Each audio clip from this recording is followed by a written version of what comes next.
Hello friends, എല്ലാവർക്കും Sumi tasty കിച്ചണിലേക്ക് സ്വാഗതം. എല്ലാവരും ഹാപ്പി ആയിട്ടും സേഫായിട്ടിരിക്കണമെന്ന് തന്നെ കരുതുന്നു. ഇന്ന് അടിപൊളിയായിട്ടുള്ള ചിക്കൻ കറി നല്ല നാടൻ രീതിയിൽ എങ്ങനെ വെക്കുന്നു എന്നുള്ളതാണ്. മെയിൻ കണ്ടൻറ്റ് എന്ന് പറയുന്നത് നമ്മുടെ ഉരുളക്കിഴങ്ങാണ്. അപ്പോൾ വീഡിയോയിലോട്ട് പോകുന്നതിന് മുന്നേ എൻ്റെ വീഡിയോസൊക്കെ ഇഷ്ടമായാൽ ലൈക്ക് ചെയ്യാനും ഷെയർ ചെയ്യാനും സബ്സ്ക്രൈബ് ചെയ്യാനും മറക്കരുത്. നിങ്ങളുടെ സപ്പോർട്ട് എപ്പോഴും എനിക്ക് ആവശ്യമാണ്. അപ്പോൾ നമുക്ക് വീഡിയോയിലോട്ട് പോകാം. ഞാനൊരു 350 ഗ്രാം ചിക്കനാണ് കഴുകി വൃത്തിയാക്കി ഇവിടെ വെച്ചേക്കുന്നത്. ഒരു ഉരുളക്കിഴങ്ങ്, 2 സവാള കട്ട് ചെയ്തത്, ഒരു തക്കാളി, ഇഞ്ചി വെളുത്തുള്ളി ചതച്ചത്, പച്ചമുളക്, കറിവേപ്പില. ഇത്രയാണ് നമുക്ക് വേണ്ട ഇൻഗ്രീഡിയൻറ്റ്. നമുക്ക് ഫ്ലെയിം ഓൺ ചെയ്ത് ഒരു പാൻ അടുപ്പത്ത് വെച്ച് പാകത്തിനുള്ള വെളിച്ചെണ്ണ ഒഴിച്ചു കൊടുക്കുക. വെളിച്ചെണ്ണ ഒന്ന് ചൂടായി വരുന്ന സമയത്ത് തന്നെ നമുക്ക് ചതച്ച് വെച്ചേക്കുന്ന ഇഞ്ചി വെളുത്തുള്ളി ഒന്ന് ഇളക്കിയ ശേഷം പച്ചമുളകും കൂടെ ഇട്ട് കൊടുക്കുക. എപ്പോഴും കറി ഉണ്ടാക്കുമ്പോൾ ഇഞ്ചി വെളുത്തുള്ളി ചതച്ചിടുന്നതും അരിഞ്ഞിടുന്നതും തമ്മിൽ നല്ലൊരു ടേസ്റ്റ് വ്യത്യാസമുണ്ട്. ചതച്ചിടുന്നതിന് നല്ല ടേസ്റ്റാണ്. നിങ്ങളൊന്ന് ട്രൈ ചെയ്ത് നോക്കണം കേട്ടോ. അത് കഴിഞ്ഞ് 2 സവാള കട്ട് ചെയ്തിട്ട് നന്നായിട്ട് വഴറ്റുക. ഒപ്പം ലേശം ഉപ്പും കൂടെ ഇടുകയാണെങ്കിൽ വേഗം തന്നെ വഴറ്റിയെടുക്കുക. അപ്പോൾ നന്നായിട്ട് ഇത് ഈ ഒരു പരുവത്തിന് നമുക്ക് വഴറ്റിയെടുക്കാൻ പറ്റിയിട്ടുണ്ട്. ഇനി ഇതിലേക്ക് നമുക്ക് മസാല തയ്യാറാക്കാം. അതിന് വേണ്ടിയിട്ട് ഞാൻ ഇപ്പോൾ മസാലകളെല്ലാം എടുത്തിട്ടുണ്ട്. 1.5 ടീസ്പൂണോളം എരിവുള്ള സാദാ മുളക് പൊടി, 1/4 ടീസ്പൂൺ മഞ്ഞൾപ്പൊടി, 1/2 ടീസ്പൂണോളം കശ്മീരി മുളക് കളറിന് വേണ്ടിയിട്ടൊക്കെയാണ്, പിന്നെ 1 സ്പൂൺ മല്ലിപ്പൊടി, ലേശം കുരുമുളക് പൊടി, പൊടിച്ച് ഗരം മസാല. ഇത് നമുക്ക് ആ പാൻ്റെ നടുക്കിട്ട് ലോ ഫ്ലെയിമിലിട്ട് നന്നായിട്ടൊന്ന് പച്ചപ്പ് മണം പോകുന്നത് വരെ നമുക്ക് ചൂടാക്കി എടുക്കാം.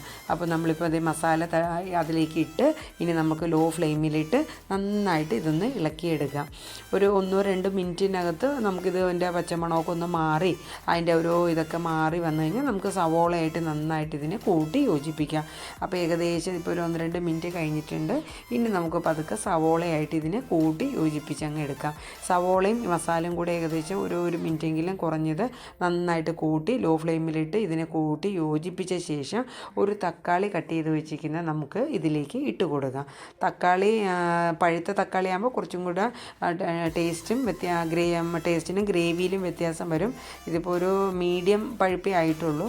ഇനി ഇതെല്ലാം കൂടെ നന്നായിട്ട് കൂട്ടി യോജിപ്പിച്ചെടുക്കുക. ഇതിലേക്ക് നമുക്ക് ലേശം കറിവേപ്പില ഇട്ട് കൊടുക്കാം. കറിവേപ്പില നമുക്ക് എപ്പം വേണമെങ്കിലും ഇടാം. ഫസ്റ്റ് ടൈം ആദ്യം തന്നെ ഇടാം, അല്ലെങ്കിൽ ലാസ്റ്റ് ഇടാം, ഇടയ്ക്കിടാം, എങ്ങനെയാണെങ്കിലും നമ്മുടെ ഇഷ്ടം. എന്നിട്ട് ഇത് നന്നായി കൂട്ടി യോജിപ്പിച്ച് ഇതിലേക്ക് ഇനി നമുക്ക് കട്ട് ചെയ്ത് വെച്ചിരിക്കുന്ന ഉരുളക്കിഴങ്ങ് ഇട്ട് കൊടുക്കുക. ഉരുളക്കിഴങ്ങ് അത്യാവശ്യം ഒരു വലിപ്പത്തിന് ഇടണം, തീരെ കുഞ്ഞാവരുത്, ഒരു മീഡിയം വലിപ്പത്തിന് വേണം കട്ട് ചെയ്തിടാൻ. ഇത് നന്നായി കൂട്ടി യോജിപ്പിച്ചിട്ട് അതിലേക്ക് നമ്മൾ ഈ ചിക്കൻ ഇട്ട് കൊടുക്കുക.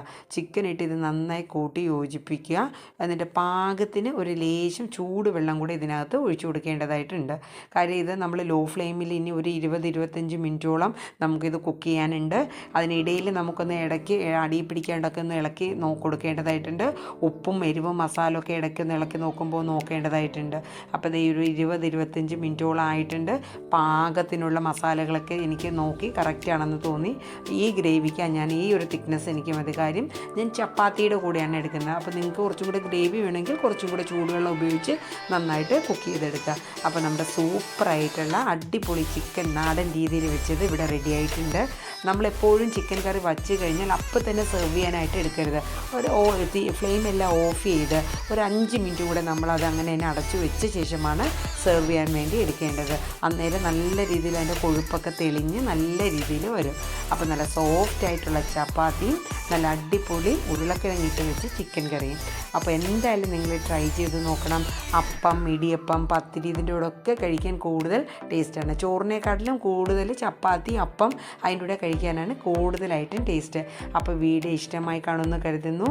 ലൈക്ക് ചെയ്യുക, ഷെയർ ചെയ്യുക, സബ്സ്ക്രൈബ്